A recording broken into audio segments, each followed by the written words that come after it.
Hi, okay, I'm going to attempt to capture the process, even though you're kind of just on a tripod on my lap. Don't love this because it's like you're in my way. Let's see how well we can do.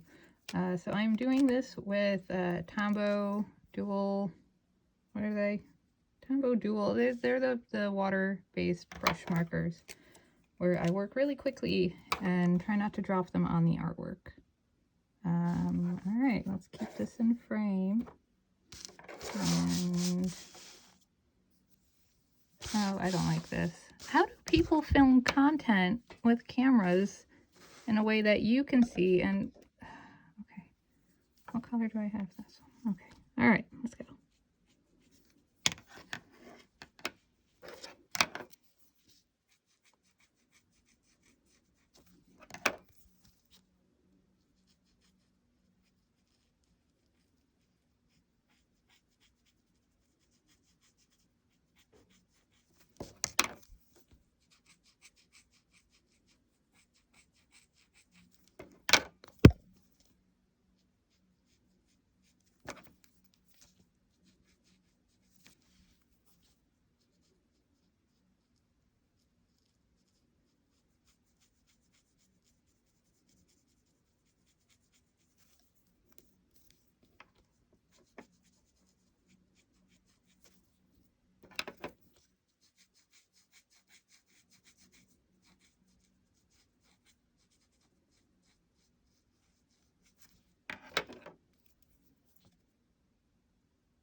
Hold still.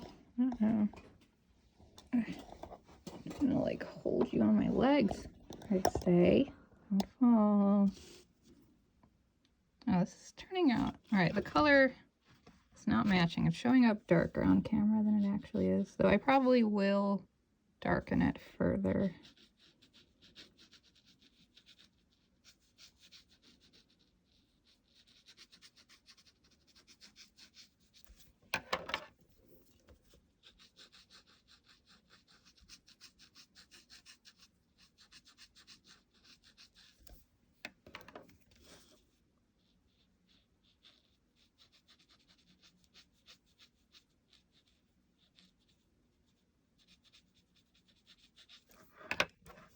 No! Oh my gosh. I mean, you get the idea, right? I can't be bothered to film all of the process, or even some of the process, because it's like I just want to jump into the work and not worry about content. But sharing some, like, I like the idea of sharing my process. At what point can I hire someone to set up the filming for me?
Okay. Cap these before we get into any trouble. All right. Whoops.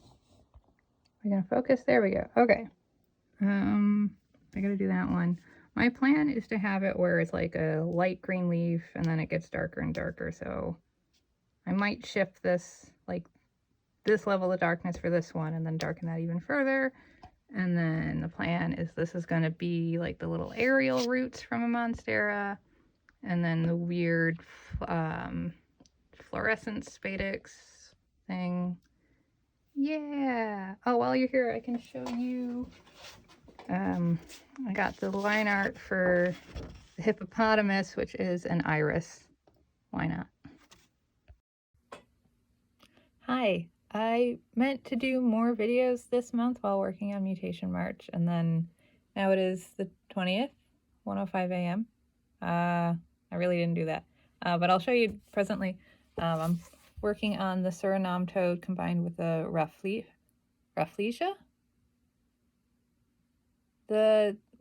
One of the stinky flowers. Belated trypophobia warning. And fit check. A.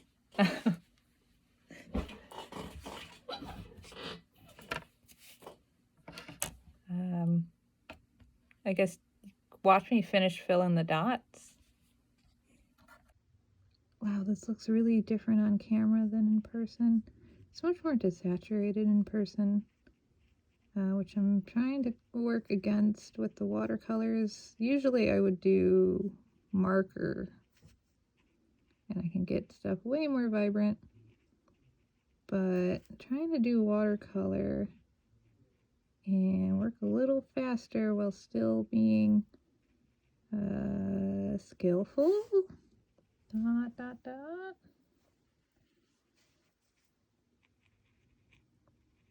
I think I really struggle with recording videos because I have to like consider the angles and where I'm setting the camera up, and then making sure I stay in frame, because often what happens when I draw is I'm like, oh, I'm doing this line, oh wait, I gotta like rotate and spin, and I don't know if that's fun to watch. I might do another pass on it, but I don't want to keep holding my phone, and I should probably go to bed. Maybe I'll ink this tomorrow. I think I'll ink, or no, next step, I have to add all the white little speckles. Are you gonna focus? Thank you. What is that? Get off. Yes, next step is add all the little white speckles that Rafflesia has. It's 1:07 a.m.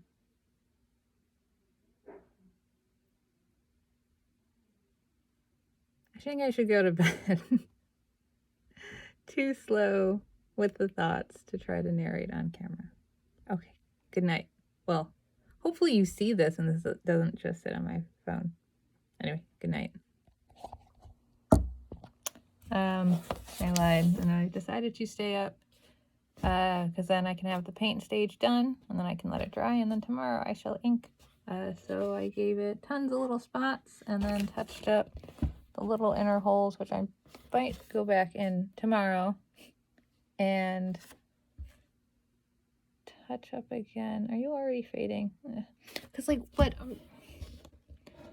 I feel like I am in this, I don't know if I want to say like an uncanny valley stage with my art, in that there's that gap of like where my skill is versus where my vision is, and I'm getting better at the rendering, but also like there's a certain flatness to it. Like I need higher contrast, and I don't know how to achieve that with the watercolors, which makes me want to go in with the marker to touch it up, but then that then risks me essentially redoing the whole thing, and I don't have the time. I do have the time if I want to sacrifice everything else.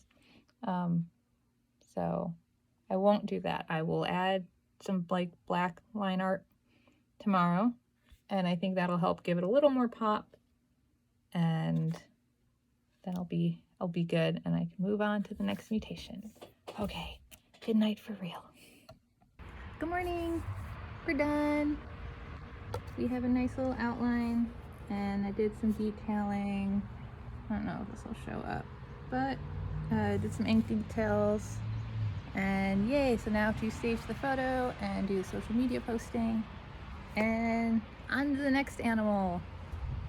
I don't remember what it is. That's fine. Anyway, thanks for tuning in. Bye. Hi, I'm going to try to walk you through the steps that I take to do a Mutation Macrh concept. My head hurts. I need to go to bed soon, but I just want to record this real quick because tomorrow's prompt is stick bug, which I think I wanted stick bug on the list first, and then at some point later I decided to do my botanical beast theme and forgot that stick bug is on the list because stick bug, it's a bit on the nose. So this will be an interesting challenge of how do I make a stick bug plant themed, but not in the way it naturally is. So I'll figure it out. It'll be fun. It'll be tomorrow, but I just want to get this intro going, and I'll see you tomorrow. It's done. I never did record the process, but I can talk you through it after the fact. So here is my Mutation Macrh stick bug for botanical beasts. But since a stick bug is naturally already very plant influenced, thus the name, So I figured, well, how do I mutate a plant further is to do one of my favorite things, just well, in plants, and just the fact that this exists and is very inspiring towards Mutation March in general. But fasciation, which is when the plant like has a mutation and then it just you see it often in daisies where instead of growing a nice little circle, it kind of doesn't glitch, but it mutates and then it starts to grow in a straight line and you get these like weird distorted flower shapes. So that's what I did with this. So we got the wide distorted head and then the wide distorted abdomen end, and then the wings. I tried to sort of create the effect that you can also see with some fasciated plants where, because they grow wider and wider and then they start to curl in on themselves in that like windy brain pattern. I forget the name. There's a plant where there's a plant where we've then like cultivated things very specifically with the fasciation in it. So it creates that very like tight wound foldy look. So anyway, this was the result. Very pleased with how that one turned out. So yes, it is a mix of, I did like a watercolor base and then went back in with my water-based markers to try to deepen the values, make it a little higher contrast. And then I tried outlining it in a dark brown instead of a black. I think I like that. Yeah, so gosh, do I have how many?